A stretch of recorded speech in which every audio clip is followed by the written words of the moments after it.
Alam niyo ba, yung tatay ko, lasinggero yun eh.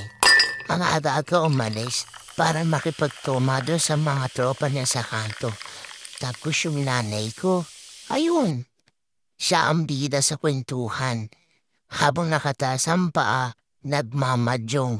Ito namang kapatid kong bunso. What? Palasagot.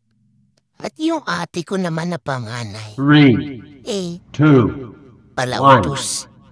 Tapos yung kuya ko, sobra naman tamad.